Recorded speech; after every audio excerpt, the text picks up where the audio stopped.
يا نبي سلام عليك يا رسول سلام عليك يا حبيب سلام عليك صلوات الله عليك يا نبي سلام عليك يا رسول سلام عليك يا حبيب سلام عليك. இப்போ இதை செய்கிறவங்கள நம்ம கவனிக்க வேண்டும்ல.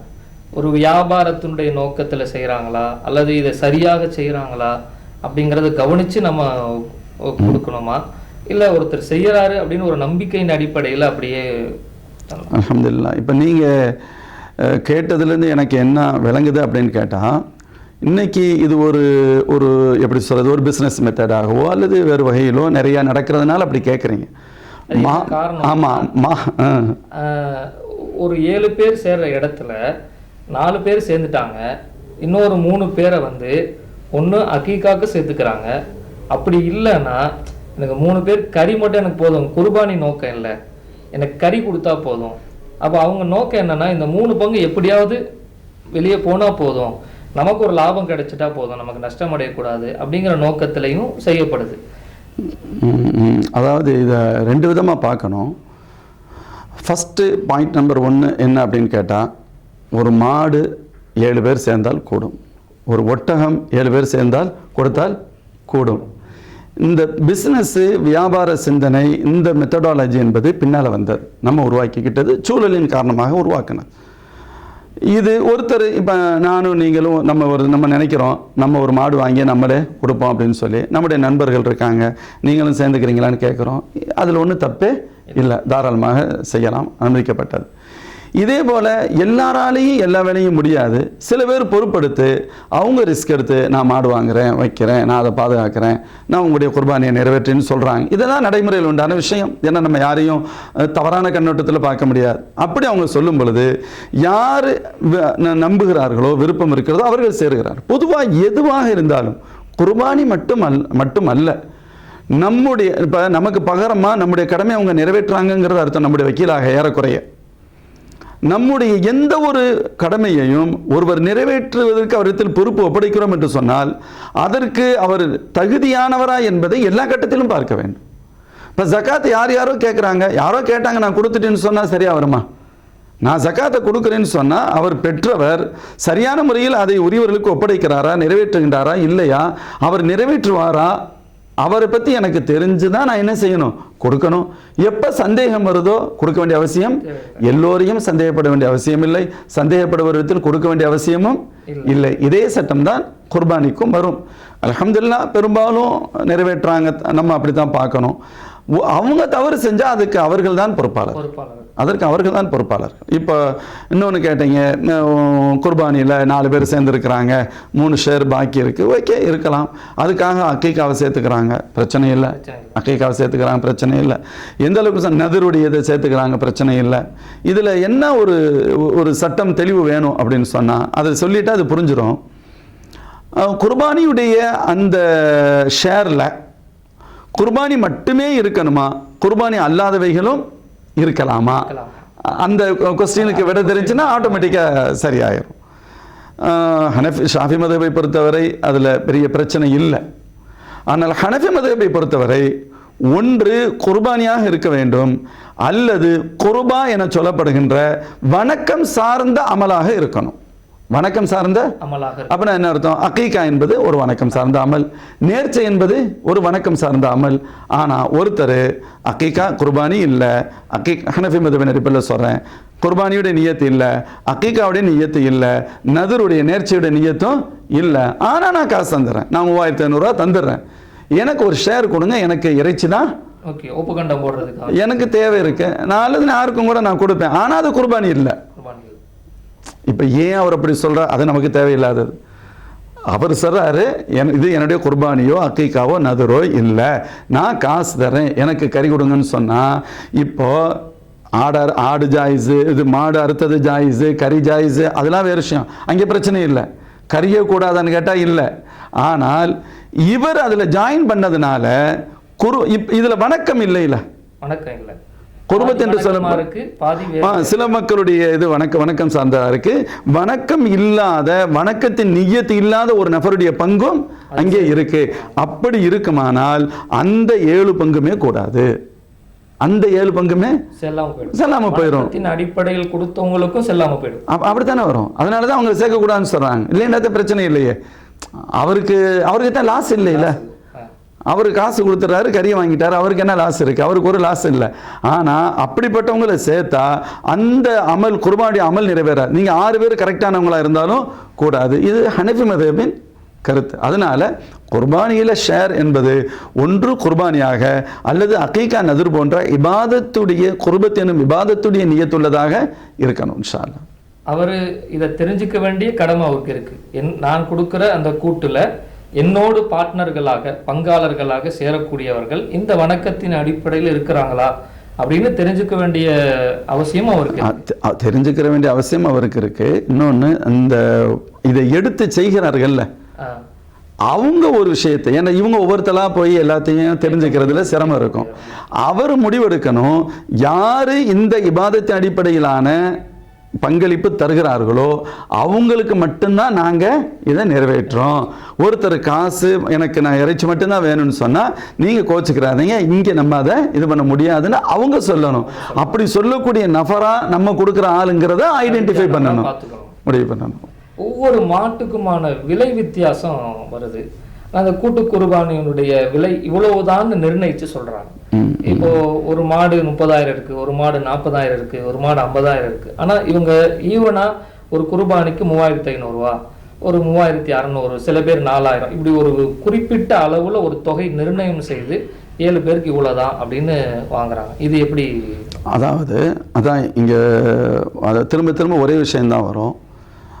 திரும்பவும் சொல்றேன், 7 பேர் ஷேர் சேர்ந்து ஒரு மாடை கொடுக்கலாம், 7 பேர் ஷேர் சேர்ந்து ஒரு ஒட்டகத்தை கொடுக்கலாம். 7 பேர் சேர்ந்து அறுத்துட்டாங்கன்னா அந்த அமல், அந்த குர்பானியுடைய அமல் நிறைவேறும். சில விஷயங்களை பேசணும், அதில் ஃபால்ட் இருந்தால் எது நிறைவேறாது, அமலே நிறைவேறாதுன்னு சொன்னோம்.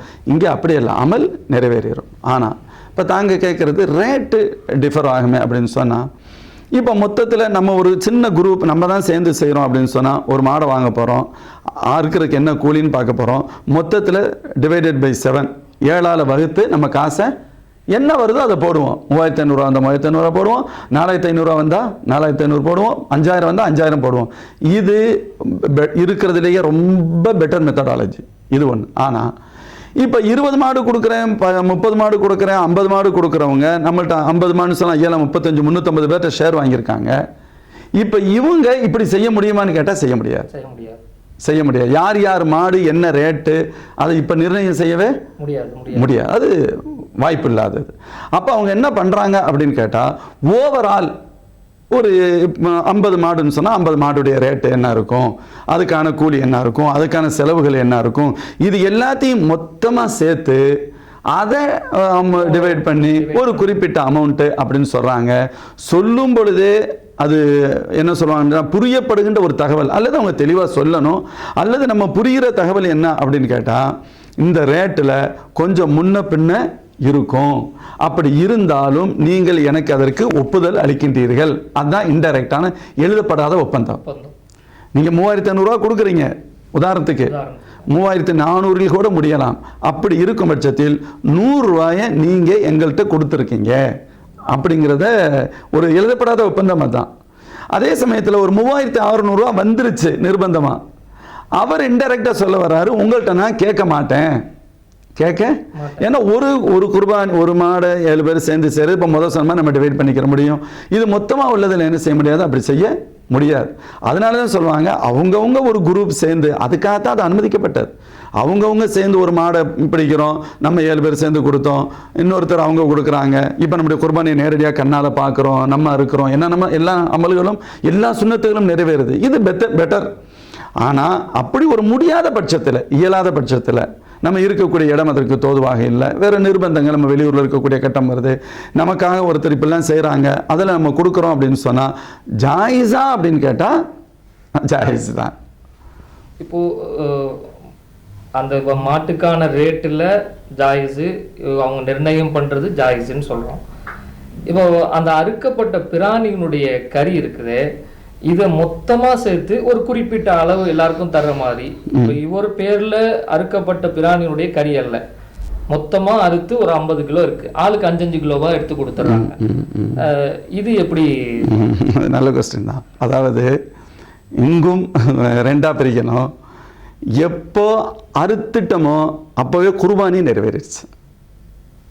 ஏராக்குதம் தான் அதுல நிபந்தனை. அறுத்துட்டோம்னு சொன்னா குர்பானி நிறைவேறிடுச்சு. ஆனால் என்னுடைய குர்பானின் இறைச்சியை நான் சாப்பிடுவது சுன்னத், விரும்பத்தக்கது. அதுக்கு அங்கே வாய்ப்பு இல்லாமல் போகுது, அங்கே வாய்ப்பு இல்லை. ஆனால் இது கூட எல்லாருமே பெரும்பாலும் அப்படி செய்கிற மாதிரி நீங்கள் சொல்கிற மாதிரி செய்கிற மாதிரி தெரியுது. ஆனால் சில நபர்கள் இருக்காங்க, அவங்க அந்த கூட்டு குர்பானியை செஞ்சாலும் அதில் அதையும் ப்ராப்பராக செய்கிறாங்க. எப்படி செய்கிறாங்க? எந்த 7 பேர் பெயர் சொல்லி ஒவ்வொரு மாட்டிற்கும் அந்தந்த 7 பேர் பெயர் சொல்லி அறுக்கிறார்கள் முறையாக. அந்த ஒரு மாட்டுடைய கரியை தனியாக அடையாளமிட்டு வைக்கிறார்கள். அந்த மாட்டுடைய இறைச்சியிலிருந்து அதற்கான பங்காளர்கள் 7 பேருக்குமே அந்த இறைச்சியை பங்கிட்டு கொடுக்குறாங்க. அல்ஹம்துலில்லாஹ். இப்படியெல்லாம் செய்தால் அவங்க ரொம்ப பெட்டராக ரொம்ப சிறப்பாக செய்கிறாங்கன்னு அர்த்தம். இது வரவேற்கத்தக்கது, அல்ஹம்துலில்லாஹ். ஆனால் தாங்க சொல்கிறது இப்போ இல்லை, பெரிய அளவில் செய்யும் பொழுது இதெல்லாம் ஒவ்வொரு மாடாக தனித்தனியாக அதனுடைய இறைச்சியை ஒன்று வச்சு நாங்கள் அதில் 7 பங்கு வச்சு எங்கோ ஒரு இடத்துல அறுத்து எங்கோ ஒரு இடத்துல நாங்கள் கொண்டு வந்து கொடுத்து இதெல்லாம் சாத்தியம் இல்லை அப்படிங்கிறத இன்டைரக்டான அதானே அது சூழல். இது மாதிரியான கட்டங்களில் ஒரு 50 மாடு 100 மாடு அறுக்கிறாங்க. ஓகே, எல்லாத்துக்கும் கறி வேணுமா, கறி தர்றோம்னு சொல்கிறாங்க. கறியை தர்றாங்களே தவிர என்னுடைய ஆடா என்னுடைய மாடா என்னுடைய ஒட்டகமானு சொன்னால் எனக்கு தெரியலை. இப்போ என்னுடைய எப்பொழுது அறுக்கப்பட்டு விட்டதோ அப்பொழுது குர்பானி நிறைவேறிடுச்சு. ஆனால் என்னுடைய அந்த குர்பானி பிராணியின் இறைச்சியிலேருந்து நான் சாப்பிடுறது சிறப்பு இருக்குல்ல, அதற்கு வழி இல்லை, விடுபட்டு போகுது. இதெல்லாம் விடுபடாமல் செய்யணும்னா அவங்கவுங்க சில விஷயங்களை ரிஸ்க் எடுக்கணும். இபாதத்துக்காக ரிஸ்க் எடுக்கணும். அப்போ தானே இது பண்ண முடியும். இப்போ ஒருத்தர் அவர்னால ஆடு வாங்கி குர்பானி கொடுக்கறதுக்கான வசதியும் வாய்ப்பும் இருக்குது, வசதியும் இருக்குது வாய்ப்பும் இருக்குது. ஆனால் இந்த சிரமத்தை எடுத்துக்கொள்ள அவர் விரும்பலை. அதனால் யாரோ செய்கிறாங்க, அவங்கக்கிட்ட நம்ம 3500 4000 கொடுத்தா நம்ம ஒரு குர்பானி கொடுத்த மாதிரி ஆயிடுச்சு அப்படிங்கிற நோக்கத்தில் கொடுக்குறாங்க. இன்னொரு செய்தி, நான் கொடுத்தா என் குடும்பத்துக்கு மட்டும் நான் வந்து ஒரு ஆடு கொடுக்குறேன் என் பொறுப்பாக இருந்து, நான் பிரித்து கொடுக்கும்போது எனக்கு என் மனைவி என் பிள்ளைக எல்லாத்துக்கும் சேர்த்து கொடுத்த மாதிரி ஒரு இந்த எண்ணத்திலையும் சில பேர் வசதி வாய்ப்பு இருந்தும் ஒரு பொடுபோக்குத்தனம் கூட வச்சுக்கலாம், அவங்க வந்து கூட்டு குர்பானில் கொடுக்குறாங்க. சில பேர் நல்ல எண்ணத்தில் எல்லாரும் பேர்லையும் இருக்கணுமே அப்படிங்கிற எண்ணத்திலையும் கொடுக்குறாங்க. இதுக்கு மார்க்கம் என்ன? அதான் மார்க்கத்தின் அடிப்படையில் ஆடு கொடுக்குறவருக்கு மாடு கொடுக்குறவருக்கு அல்லது ஒட்டகம் கொடுக்குறவருக்கு வசதியில் மார்க்கம் தஃபாவுத் ஏற்றத்தாழ்வை தரலை. நீ இவ்வளவு இருந்தால் ஆடு தான் கொடுக்கணும், நீ இந்த ரேஷியோவில் இருந்தால் தான் மாடு கொடுக்க முடியும் ஒட்டகம் கொடுக்க முடியும் சொல்லியிருந்தா தான் நம்ம அதை ஒரு அளவுக்கு மேலே பிரிக்க முடியும். மார்க்கம் என்ன சொல்கிறது? குர்பானி கொடுக்க வேண்டும். ஆடாக இருந்தால் 1 நபர், மாடு மற்றும் ஒட்டகமாக இருந்தால் 7 நபர். அல்லாஹ்வுடைய ரசூல் நமக்கு அனுமதிக்கிறார். அனுமதிப்பதை ஒருவர் செய்கிறார் என்று சொன்னால் அவருடைய கடமை நிறைவேறிடுச்சு அப்படிங்கிறதுல நம்ம எதுவுமே உள்ள போய் பேசவே முடியாது, அவருடைய எதையுமே நம்ம பார்க்க முடியாது. ஆனால் அதே சமயத்தில் எல்லாவற்றுக்கும் ஒரே மாதிரியான நன்மை கிடைக்கும் என்று சொல்ல முடியாது. நன்மைகளில் வித்தியாசம் இருக்குமா இல்லையா? 20000 ரூபா கொடுத்து ஒரு ஆடை வாங்கி அவர் அல்லாவுக்காக அறுத்து கொடுக்குறாரு, நீங்கள் 3500 ரூபா யார்கிட்டயே கொடுத்துட்டு எனக்கு என்னன்னு எல்லாம் முடிஞ்சுன்னு நினைக்கிறீங்க. அப்போ ரெண்டுக்கும் ஒரே மாதிரியான ஸ்தவாபு கிடைக்கும் என்று சொல்ல முடியாது. இரண்டிலும் கடமை நிறைவேறிவிட்டது என்பது வேறு, அதில் நோ செகண்ட் தாட், 2 கருத்து கிடையாது. கடமை நிறைவேறிடுச்சு, ஆனால் சவாபு ஒரே மாதிரி தான் கிடைக்கும் அப்படின்னு சொல்ல முடியாது. இப்போ ஒரு 20000 ரூபா செலவு பண்ணி ஒரு குர்பானி கொடுக்குறவருக்கும் 3500 ரூபாயில் முடிக்கிறவருக்கும் எப்படி ஒரே சவாபுன்னு சொல்ல முடியும்? அப்படி சொல்ல முடியாது. அது நாட் ஒன்லி பேஸ்ட் ஆன் பைசா, காசை மட்டுமே அடிப்படையாக கொண்டது மட்டுமல்ல. இன்னைக்கு ஒரு ஆடு கொடுக்கணும் அப்படின்னு சொன்னால் காசும் செலவு பண்ணணும், அதை 2 நாள் பராமரிக்கணும், அதை பாதுகாக்கணும், வச்சிருக்கணும், அதை இது பண்ணணும். மற்ற மக்கள் எல்லாத்துக்கும் போய் ஏழை எளிய மக்கள் உறவுகளை போய் சந்தித்து கொடுக்கணும். ரொம்ப பேர் பல விஷயங்களுக்கு யோசிச்சு ஆடு கொடுக்க மாட்டேங்கிறாங்க. ஆனால் இதெல்லாம் ஆரோக்கியமானது அல்ல. குர்பானி பிராணிக்காக அதை வாங்குகிறோம், அதை வாங்குறதுக்காண்டி ரேட்டு பேசுகிறோம், அதை ஆட்டோவில் போய் இன்னொரு இடத்துல போய் கஷ்டப்பட்டு மார்க்கெட்டில் வாங்கிட்டு வர்றோம், கஷ்டப்பட்டு எடுத்துகிட்டு வர்றோம், கஷ்டப்பட்டு பராமரிக்கிறோம், அன்றைக்கி ஆளே கிடைக்கல அறுக்கிறதுக்கு, சிரமப்பட்டு அறுக்கிறோம், சிரமப்பட்டு வேலைகள் செய்கிறோம், அதை பிரித்து நம்முடைய உறவுகளுக்கும் ஏழைகளுக்கும் கொண்டு போய் கொடுக்குறோம் அப்படின்னு சொன்னால் இவைகளை எல்லாம் மகிழ்ச்சியோடும் சந்தோஷத்தோடும் பாக்கியமாக நினைத்தும் செய்ய வேண்டும். செய்யப்படுகின்ற அமல். ஒருத்தர் இப்படி செய்கிறவருக்கும் சும்மா காசை கொடுத்துட்டு நான் என் கடமை நிறைவேற்றுன்னு சொல்றவருக்கும் கடமை நிறைவேறிச்சான்னு கேட்டா நம்மள யாருக்கும் இன்னொரு கருத்து சொல்லுகின்ற அதிகாரம் இல்லை. கடமை நிறைவேறிடுச்சு, ஆனா ரெண்டு பேருக்கும் ஒரே சவாபு தான் சொல்றதுக்கு இல்லை. அதே சமயத்தில் இன்னொரு விஷயத்த நீங்க சொன்னீங்க, ஒருத்தர் நம்முடைய வசதி கம்மியா இருக்கு, ஒரு 15,000 ரூபாய் செலவு பண்ணால் ஒரு ஆடு தான் கொடுக்க முடியும். ஆனால் அதே இதில் என் மனைவி என் மகன் பிள்ளைங்க பேரில் கூட நான் ஒரு 3 பேர் 4 பேருக்கு எதை கொடுத்துட்றேன், ஒரு ஷேர் நான் சேர்ந்துக்கிறேங்கிறார். அல்லாஹ் அவருடைய எண்ணத்தை பார்க்கிறான். இன்னமல் அமாலு பின்னியாத். அல்லாஹ் அவருடைய எண்ணத்தை பார்க்கிறான். அமல்களில் சவாப் என்பது எண்ணங்கள் சார்ந்தது. ஏன்னா நம்ம வெளிப்படையான ஒரு புற தோற்றத்தை மட்டும் வச்சு சொல்ல முடியாதுல்ல. அவரை விட இவர் கூடுதல் காசு செலவு பண்ணுறாரு, அவரை விட இவர் கூடுதல் சிரமத்தை எடுக்கிறார், அதற்கு அல்லாஹ் சவாபை தருகிறான் அப்படின்னு நம்ம சொல்கிறோம். ஆனால் அது மட்டுமே இல்லை. இப்போ ஒருத்தர் ஒரு ஷேர் கொடுக்குறாரு, அவருக்கு மனசுக்குள்ள ஒரு பெரிய கவலை இருக்குது, என்னையால் ஒரு ஆடு கொடுக்க முடியலையே அப்படிங்கிற ஒரு கவலை உள்ளுக்குள்ளே இருக்குது. கூடுமா கூடாதா? கூடும். கடமை நிறைவேறுகிறதா? நிறைவேறுது. அவர் நினைக்கிறாரு நான் ஒரு ஆடு வாங்கி தான் கொடுக்கணும்னு ஆசைப்பட்றேன், என்கிட்ட அவ்வளோ பொருளாதார வசதி இல்லை, ஆனாலும் நான் குர்பானியை விடக்கூடாதுங்கிறக்கா ஒரு ஷேரில் சேரேன்னு கவலைப்படுறார். இன்னொருத்தர் 30,000 ரூபாய்க்கு ஆடு வாங்கி அறுத்தார். ஆனால் நோக்கம் என்னன்னு கேட்டால் முழுக்க என்ன மாதிரி ஆடு வாங்கி யாருமே கொடுக்கலன்னு சொல்லணும் அப்படிங்கிற பெருமைகளை கொடுத்தார். இப்போ காசு நிறைய செலவானதுனால சவாபுன்னு சொல்கிறதுக்கு இல்லை. சொல்கிறோம் அவரோட கூடுதல் செலவு செய்திருக்கிறார், கூடுதல் சிரமத்தை எடுக்கிறார், அல்லாஹ் சவாபை தருவானா இல்லையா? கண்டிப்பாக ரப்பு கூடுதல் சவாபை தருவான். ஆனால் இப்போ இவர் நோக்கம் அது இல்லை. 30,000 ரூபாய் பெருமைக்கு செலவு பண்ணியிருக்கிறாரு. அவர் 3,500 செலவு பண்ணிட்டு கவலைப்பட்டுக்கிட்டு இருக்கிறார். ஸல்லல்லாஹு சொன்னாங்க சபக திர்ஹமுன் அலா மிஅத்தி அல்ஃப். சில சமயங்களில் ஒரு திர்ஹம் 1,00,000 விட முந்திவிடும் அப்படின்னு சொல்லுவாங்க. இது பேஸ்டா நிய்யா, எண்ணங்களை பொறுத்தது. அல்ஹம்துலில்லாஹ், ரொம்ப தெளிவான விளக்கம். ஒரு இறுதியாக ஒரு சுருக்கமான ஒரு வார்த்தை. ஆடு மாடு ஒட்டகம் 3 அனுமதிக்கப்பட்ட பிராணி. இதில் சிறந்தது எது? ஒரு தனி நபராக ஒரு தனி ஆடு கொடுக்கறதா, அல்லது சேர்ந்து மாடாக கொடுக்கறதா, ஒட்டகமாக கொடுக்கறதா, எது சிறந்ததாக? அதாவது அது பொதுவாக நிறைய பெரும்பாலான இமாம்கள் சொல்வது, ஒரு தனி நபர் ஒரு ஆடை முழுமையாக அவர் கொடுப்பது ஷேரில் சேர்வதை விட சிறந்தது என்பதில் ரெண்டு கருத்து இல்லை. அதான் சிறந்தது. இப்போ நம்ம கொஞ்சம் இப்போ குர்பானியினுடைய சட்டங்கள், அது எப்படி செய்யணும், அதனுடைய நன்மை என்ன, இதெல்லாம் பேசிட்டோம். இப்போ ஒருத்தர் குர்பானிக்காண்டி நிய்யத்து வச்சு ஒரு ஆடு வாங்கிட்டார். அந்த வாங்கின ஆடு திடீர்னு காணாமல் போயிடுச்சு, அது ஓடிடுச்சு, எங்கேயாவது ஓடிடுச்சு. அல்லது வாங்கப்பட்ட அந்த ஆடு இறந்து போயிடுச்சு. இப்போ இந்த நேரத்தில் இப்போ இவர் என்ன செய்யணும்? நல்ல கொஸ்டின் தான். ஏன்னா நம்ம துனியாவில் தானே இருக்கிறோம், எது வேண்டுமானாலும் நடக்கலாம் தானே. இப்போ குர்பானி பிராணி வாங்கினது அது காணாமல் போய்விட்டாலோ அல்லது இறந்து விட்டாலோ என்ன சட்டம் அப்படின்னு கேட்குறீங்க. பொதுவாக அந்த நேரத்தில் 2 வகையாக பிரிக்கப்படும். அது காணாமல் போயிடுச்சு அல்லது இறந்துருச்சு. இப்போ யாரோ ஒருத்தர், இப்போ என்னுடைய பிராணி என்ன வச்சுக்கோங்க, என்னுடைய பிராணி காணாமல் போயிடுச்சு அல்லது இறந்து போயிடுச்சு. நான் வசதியானவராக இருந்தால், அல்லாஹ் என்னிடத்துல நல்ல தௌலத்தை கொடுத்துருக்கிறான்னு சொன்னால், அது இல்லைன்னு சொன்னாலும் இன்னொன்றை நான் கொடுக்க வேண்டும். நான் ஏழை, ஆனால் நான் குர்பானிக்குன்னு வாங்கினேன். ஏழை கொடுக்கலாமான்னு கொடுக்கலாம் தானே. நான் ஏழை, ஆனால் அதை குர்பானி கொடுக்கறதுக்குன்னு வாங்கினேன். இன்னொரு தடவை நான் குர்பானி கொடுக்கறதுக்கு வாங்குற அளவுக்கு என்கிட்ட சக்தி இல்லை அப்படின்னு சொன்னால், அவங்க அதை திருப்பி அதுக்கு பகரமாக இன்னொன்று வாங்கி தான் கொடுக்கணுங்கிற கட்டாயம் அவர்களுக்கு இல்லை. இப்போ உதாரணத்திற்கு இறந்து போச்சுங்கிறதுல இது ஈஸியாக முடிஞ்சிடும். காணாமல் போன பொருள் 4 நாளைக்கு முன்னாடி காணாமல் போச்சு, நம்ம தேடிக்கிட்டே இருக்கிறோம், 2 நாளாக காணோம். நான் இன்னொரு ஆடை வாங்கிட்டேன், இன்னொரு ஆடை வாங்கி இப்போ நான் குர்பானி கொடுக்க போகிறேன். அந்த எண்ணத்துக்கு வந்துட்டேன். காணாமல் போன பொருள் கிடச்சிருச்சு, காணாமல் போகிற பொருள் கிடச்சிருச்சு. இப்போ என்ன செய்யறது? 2யுமே கொடுக்கணும்னு கேட்டால் இல்லை. 2வது வாங்கியது முந்தியதை விட பெட்டராக இருக்குமானால் 2வது உள்ளதை கொடுக்கலாம். முந்திய ஆடு, முந்திய பொருள் 2வது வாங்கியதை விட அது பெட்டராக இருக்குமானால் அதைத்தான் கொடுக்க வேண்டும். இது ஒரு விஷயம். சரி, என்கிட்ட வாங்குற அளவுக்கு சக்தி இல்லை, அதனால நான் ஓகே அல்ஹம்துலில்லாஹ், நான் அல்லாஹ்வுக்காக நியத் பண்ணேன், அது காணோம் அப்படின்னு நான் சும்மா இருக்கேன்.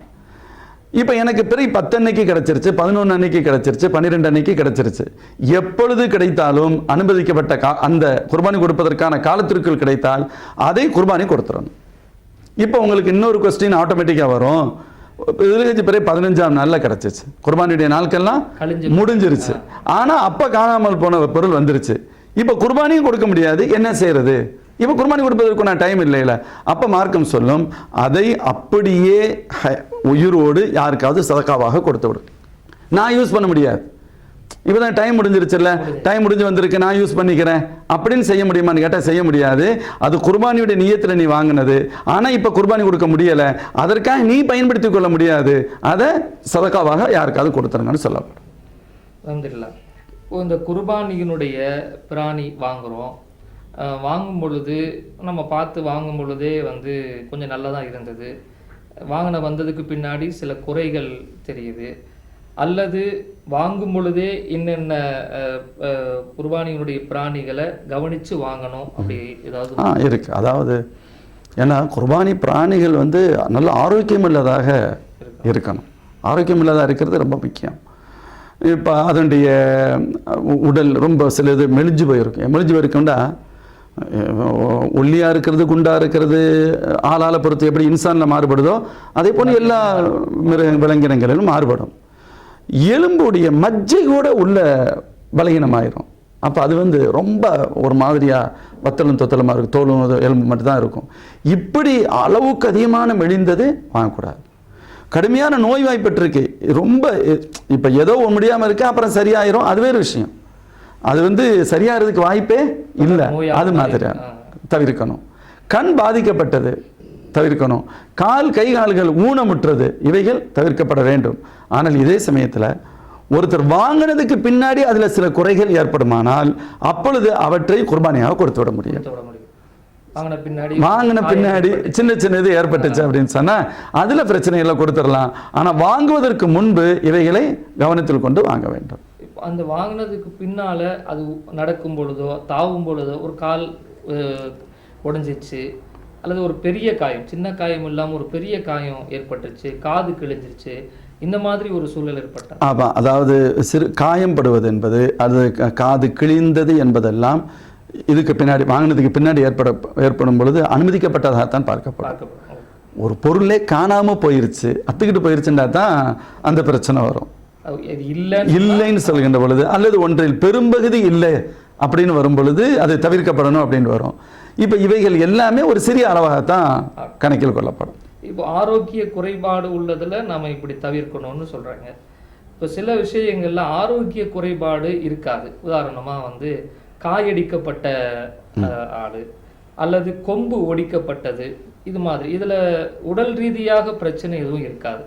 இந்த மாதிரி ஆடெல்லாம் நம்ம கொடுக்கலாம். அதாவது ஆமாம், அது காயடிக்கப்பட்டது அப்படிங்கிறது அதில் எந்த விதமான குறையும் இல்லை. அது எப்படியோ சில பேர் அதை கூடாது அப்படிங்கிற மாதிரியான சிந்தனைகள் வந்ததுனால அதை எழுதுகிறாங்க. காயடிக்கப்பட்ட பொருளை தாராளமாக குர்பானி கொடுக்கலாம். இன்னும் சராசரி ஆட்டை விட, அதனுடைய இறைச்சியை விட இது சுவையானதாக இருக்குன்னு கூட ஒரு கருத்து பதிவாகும். ஒரு விஷயம். இன்னொன்று கேட்டீங்க, கொம்பு ஒடிந்தது என்பதை விட கொம்பு இல்லாதது. சில ஆடுகளுக்கு கொம்பு இருக்காது, அது ஜாதியே கொம்பு இருக்காது, அந்த ஜாதிக்கே கொம்பு, மாடுக்கு கொம்பு இருக்காது. இப்போ கொம்பு இருக்கிறது அவசியமானு கேட்டால் கொம்பு இருக்கிறது அவசியம் இல்லை. ஆனால் கொம்பின் பெரும்பகுதி உடையுதா அப்படின்னு கேட்டால், உடஞ்சிச்சுன்னு சொன்னால் தவிர்க்கணும். கொம்பு இருக்கு ஆனா பெரும்பகுதி உடைஞ்சிருக்கு, இப்ப தவிர்க்கப்படணும். கொம்பே ஒரு ஜாதிக்கு இல்ல, பேச்சே இல்ல, கொடுக்கலாம். காயடிக்கப்பட்டதுல பிரச்சனை இல்லை, காயடிக்கப்பட்டதுல எந்த விதமான இதுவும் இல்லை. கொம்பு முழுசா இல்லைன்னா, கொம்பு இல்லைன்னாலும் பிரச்சனை இல்லை. கொம்பு உள்ள கொம்பு ஒடிக்கப்பட்டதாக இருந்தால், கொம்பு இருந்து அதன் பெரும்பகுதி ஒடிக்கப்பட்டதாக அல்லது பாதிக்கப்பட்டதாக இருக்கும் பொழுது தவிர்க்கணும். ஆடு கொடுக்கறோம், பொட்டாடு கொடுக்க கூடாது, இப்படியெல்லாம் இல்லை. ஆடு மாடு ஒட்டகத்தில் நான் முதலில் சொன்ன நிபந்தனை மட்டுமே அது நிபந்தனை. என்ன அது?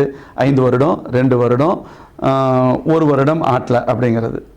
இந்த இதை தாண்டி ஷாஃபி மதபாக இருந்தால் வெள்ளாட்டில் 2 வருஷம்னு சொல்லுவான். இதை கடந்து ஆண் பெண் என்ற பாகுபாடு இல்லை. எந்த அளவுக்குன்னு கேட்டால், மாடுன்னு சொன்னால் மாடு என்ற இனமே கூடும். அதுக்கு என்ன கருத்து அப்படின்னு கேட்டால், ஃபார் எக்ஸாம்பிள் எரும மாடு கூடுமான்னு கேட்டால் கூடும், அதுதான் சட்டம். அல்ஹம்துலில்லாஹ். இப்போ குர்பானி பிராணி சம்பந்தமாக நிறைய விஷயங்களை பகிர்ந்துக்கிட்டீங்க. இப்போ குர்பானி அவர் பொறுப்பாளர் கொடுக்கணும் அல்லது வசதி படைத்தவர் யாருக்கு கடமையோ அவர் கொடுக்கணும்னு சொன்னீங்க. சில பேர் அல்லாஹ் பேரில் குர்பானி கொடுங்க, ரசூல்லா பேரில் கொடுங்க, அல்லது எங்கள் வீட்டில் மௌத்தாக்கள் இருக்கிறாங்க, இறந்தவர்கள், எந்த தகப்பனார் இறந்துட்டாரு, அவங்க பேரில் குர்பானி கொடுங்க அப்படின்னு சொல்கிறாங்க. இப்படி அறுக்கிறது குர்பானியை ஜாயிஸா மார்க்கத்தில் என்ன சொல்லணும்? அல்ஹம்துலில்லாஹ். அதாவது ஃபஸ்ட்டு குர்பானி யாருக்கு கடமை அப்படிங்கிற நம்ம பேசணும். அவங்க கொடுத்தா ஆகணும்.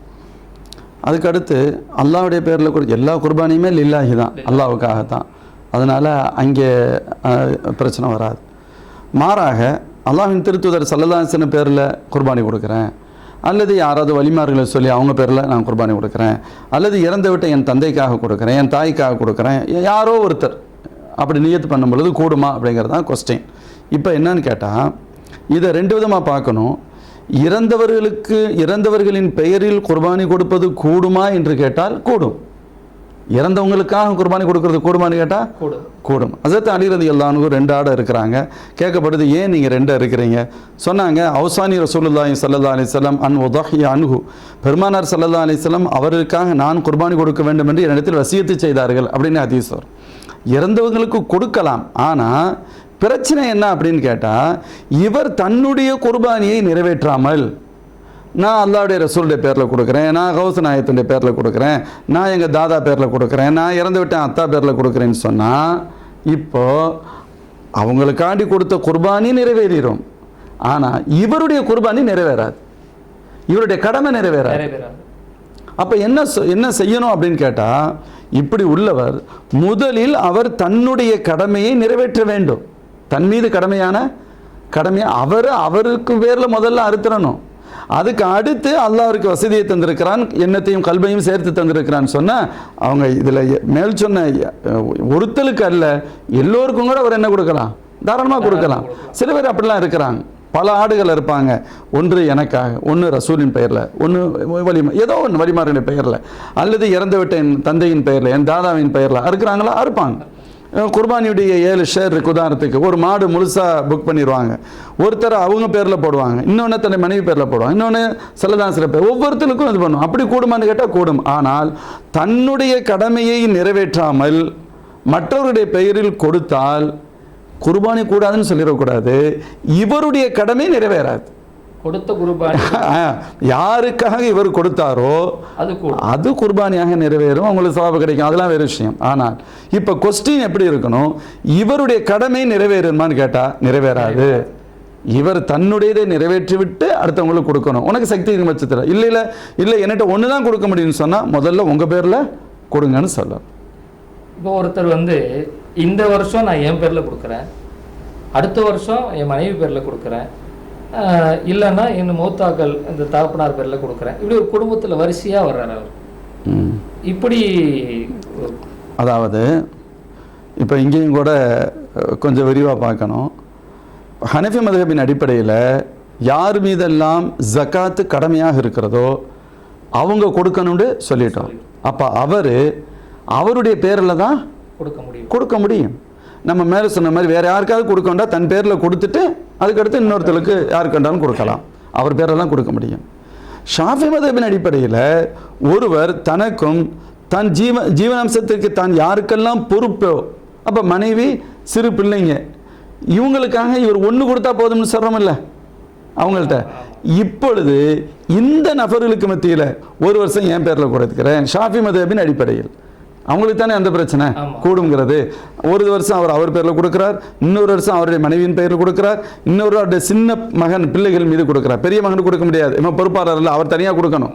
சின்ன பிள்ளையின் மீது கொடுக்குறார், கூடும். எங்கள் ஷாஃபி மதுஹபில் இதுக்கு அனுமதி நம்ம இருக்குன்னு சொல்ல முடியும். இமாம் அபூ ஹனீஃபா ரஹ்மத்துல்லாஹி கருத்தியலின் அடிப்படையில் ஜகாத்தை யார் மீது கடமையோ அவர் நிறைவேற்றுவது அவசியம் என்பதால் அப்போ அவர் என்ன செய்ய முடியாது, ஆளுக்கு இந்த வருஷம் நான், அடுத்த வருஷம் என் மனைவி பேரில், இந்த வருஷமும் நீங்களும் கொடுக்கணும், உங்கள் மனைவியும் கொடுக்கணும், அல்லது இந்த வருஷம் என் மனைவிக்கு கடமை இல்லைங்க அப்படின்னு சொன்னால் இவர் என் பேரில் அவர் பேரில் கொடுத்தாரு, அவருடைய கடமை நிறைவேறிச்சு. மனைவி கொடுக்க வேண்டிய தேவையே இல்லை, கடனே அவங்க கடமையே இல்லை. இப்போ அடுத்த வருஷம் நான் கொடுக்குறேன், கடமை இல்லாதவங்களுக்கு கொடுத்து நீ உன் கடமையில் பிரச்சனை பண்ணுற. அதே போல் மனைவியின் மீது கடமை இருக்குது, கணவனுக்கு கடமை இல்லை, அதே சட்டம் வரும். இப்போ அவங்க வந்து இல்லை என் ஹஸ்பண்ட் பேரில் கொடுக்குறேன், கடமை யாருக்கோ முதலில் அவர் பெயரில் நிறைவேற்றுங்கள். அதற்கடுத்து உங்களுக்கு வசதியும் கல்பும் உள்ளமும் இருக்குமானால் மற்றவர்களுக்காக நிறைவேற்றுங்கள். ஒன்று தான் கொடுக்குறீங்கன்னு சொன்னால் அவங்கவுங்க கடமையை ஃபஸ்ட்டு நிறைவேற்றிக்கொள்ளும். இப்போ ஒருத்தர் குர்பானி கொடுத்துக்கிட்டே வர்றாரு, திடீர்னு அவருக்கு கடன் ஆயிடுச்சு. இப்போது அவருடைய கடனை வச்சுக்கிட்டு குர்பானி அவர் கொடுக்கணுமா, இல்லை என்கிட்ட காசு இல்லை நான் கடன் வாங்கியாவது குர்பானி கொடுக்கணும் அப்படின்னு ஒருத்தர் செய்கிறாருன்னா இது புரியுது. அதாவது இப்போதும் ஒரு கான்செப்ட் எப்படி விளங்கிக்கிறாங்க அப்படின்னு கேட்டால், குர்பானி கொடுத்துக்கிட்டு வந்தவங்க வருஷம் கொடுக்கணும், கொடுக்கலைண்டா குற்றம் அப்படின்ட்டு நினைக்கக்கூடிய ஒரு சின்ன சிந்தனை இருக்கிறது. அது சரியானது அல்ல. ஒவ்வொரு வருடமும் அந்த நேரத்தில் கடமை இருக்கிறதா என்று பார்க்க வேண்டும். கடமை இருந்தால் இவர் குர்பானி கொடுப்பார், இல்லையானால் இல்லை. போன வருஷம் கொடுத்தார், இந்த வருஷம் அவருக்கு கடனாக இருக்குது, அவரால் முடியலைண்டா இது ஒன்றும் ஒரு குற்றச்செயல் ஒன்றும் இல்லை. அல்லாஹ் எல்லார் மீது கடமையாக்கலையே, அந்த தகுதி இருக்கிறவங்களுக்கு தானே அதை வாஜிபண்டு வருது. உங்களுக்கு தான் நீங்கள் தகுதியே இல்லை, நீங்கள் ஏன் கஷ்டத்தை எடுத்துக்கிறீங்க? தேவை இல்லை. கடனை வாங்கியாவது நான் கொடுக்குறேன் அவசியம் இல்லை. நீ கடனை வாங்கிட்டு நாளைக்கு அவருக்கு பதில் சொல்கிறத விட சும்மா இருந்துறது பெட்டர். ஆனால் அதே சமயத்தில் இன்னொன்று யோசிக்கணும். சில பேர் எனக்கு கடன் இருக்குன்னு சொல்லி குர்பானுடைய அமலை தவிர்க்க பார்ப்பாங்க. குர்பானுடைய அமலை தவிர்க்க பார்ப்பாங்க, அதுக்கு வாய்ப்பு கிடையாது. கடன் இருக்குது, நம்ம கேட்குறதுக்கு ரொம்ப நல்லா இருக்குது. என்ன கடன் இருக்குது? ஒன்று, இமாம் ஷாஃபி ரஹ்மத்துல்லாஹுடைய கருத்தியின் அடிப்படையில் சக்காத்தில் கூட 1 லட்ச ரூபா கடன் இருக்குது, 1 லட்ச ரூபா காசும் இருக்குது. இப்போ அவங்ககிட்ட என்ன சொல்லுவாங்க தெரியுமா? ஜக்காத்து தான் கொடுக்கணும்னு சொல்லுவாங்க. இல்லை 1 லட்ச ரூபா கடன் இருக்குது, 1 லட்ச ரூபா கேஷ் இருக்குது. அப்போ கடனுக்கு அது சரியாக போச்சுன்னா என்கிட்ட மீதி ஒன்றும் இல்லைன்னு தானே அர்த்தம். ஹனஃபி மதபின் அடிப்படையில் நம்ம கடனை வந்து கழிப்போம். ஷாஃபி ரஹ்மத்துல்லாஹி அப்படிலாம் அது பண்ண ஒன்று கடனை கொடுத்துருங்க. 1 லட்ச ரூபா கடன் இருக்குல்ல, நீ இந்த 1 லட்ச ரூபா கடனை நிறைவேற்றி விடு, கடனை நிறைவேற்றியதாக வந்துடும். உன்னிட்ட ஒன்றுமே இருக்காது, உன் மீது ஜக்காத்து கடமை இல்லை. நான் காசும் வச்சுக்கிறவன் கடன் இருக்குன்னு சொல்லுவேன்னு சொன்னால் இந்த டபுள் ரூட்லாம் முடியாது, நீ கொடுத்து தான் ஆகணும், ஜக்காத்தே கொடுத்து தான் ஆன்னு சொல்லுவாங்க. அதே போல தான் இங்கும் கடனும் இருக்குது அப்படின்னு சொன்னால் ஒன்று கேஷ், கடன் மட்டும்தான் இருக்குது, காசே கிடையாது. இது ஒரு நிலை. இப்போ பேச்சே இல்லை, இவர் கடமை இல்லை, நம்ம இவரைத்தான் சொன்னோம் தேவையில்லாமல் நீ சிரமத்தை எடுக்க வேண்டிய அவசியம் இல்லை, அல்லாஹ் அப்படி ஒன்றும் கடமையாக்கலை. கடனும் இருக்குது காசும் இருக்குண்டா ஷாஃபி மதபின் அடிப்படையில் உன்கிட்ட காசு இருக்குல்ல, நீ அந்த அமலை நிறைவேற்று. ஆனால் அவங்களுக்கு கடமைங்கிற சுன்னத்து மக்கதா, அந்த தரத்தில் சுன்னத்து மக்கதா வாங்கிடுமான்னு கேட்டால் ஆமாம் சுன்னத்து மக்கதாகத்தான் செய்யும், நிறைவேற்று வரும். இமாம் அபூ ஹனீஃபா ரஹ்மத்துல்லாஹி ஹனஃபி மதபின் அடிப்படையில் பார்க்கின்ற பொழுது இப்போ கடன் இருக்குன்னு சொன்னாலும் கடன் இருந்தாலே குர்பானி இல்லை அப்படின்னு சொல்லிட முடியாது. கடனுடைய அளவு என்ன, உன்கிட்ட இருக்கிற காசுடைய அளவு என்ன, அது போக ஏன்னா ஒரு வரியில் கடன் இருக்குது நான் ஜக்காத்து கொடுக்கணுமா, கடன் இருக்குது நான் வந்து குர்பானி கொடுக்கணுமான்னு கேட்டால் அது வந்து அது டக்குன்னு ஒரே வரியில் பதில் சொல்ல முடியாது, சொல்லக்கூடாது, நம்ம அப்படி சொல்ல முடியாது. இப்போ அவர்கிட்ட இப்போ ஜக்காத்துடைய விஷயத்துல அப்படி தான் இருப்போம். ஒருத்தர் சொல்கிறார் எனக்கு உஸ்தாத் கடனாக இருக்குது நான் ஜக்காத்து கொடுக்கணுமா, உனக்கு எவ்வளோ கடன் இருக்குது, எனக்கு 10 லட்ச ரூபா கடன் இருக்குது, உனக்கு ப்ராப்பர்ட்டி எவ்வளோ இருக்குது, உனக்கு சொத்து வேறு வியாபார பொருள் அது இதுன்னு சொல்லி கணக்கு 20 லட்ச ரூபா இருக்குது, 10 லட்ச ரூபாய்க்கு ஜக்காத்து கொடுக்கணும். நம்மளை என்ன பண்ணுவாங்க, நான் எனக்கு கடனாக இருக்குது ஜக்காத்து கொடுக்கணுமா, நம்ம என்ன செய்வோம், உனக்கு கடன் இருக்கா ஜக்காத்து கொடுக்க தேவையில்லை. கடன் எவ்வளவு இருக்குது, அது அல்லாத சொத்துக்கள் மொத்தம் எவ்வளோ இருக்குது, அதை மைனஸ் பண்ணால் எஞ்சி இருக்கும் பட்சத்தில் அவர் என்ன செய்யணும், கொடுக்கணும் அப்படிங்கிறது தான். ஜக்காத்தும் கொடுக்கத்தான் வேணும் ஹனஃபி மதபின் அடிப்படையில். அதே போன்று தான் அதே நிலை இங்கு இருந்தால் இவருக்கு கடன் இருந்தாலும் இவர் என்ன செய்யணும், ஜக்காத்து கொடுக்கத்தான் வேண்டும்.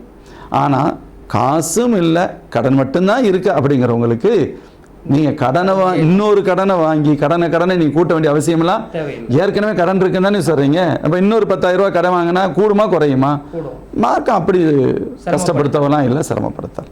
سلام عليك يا حبيب سلام عليك صلوات الله عليك يا نبي سلام عليك يا رسول سلام عليك يا حبيب سلام عليك.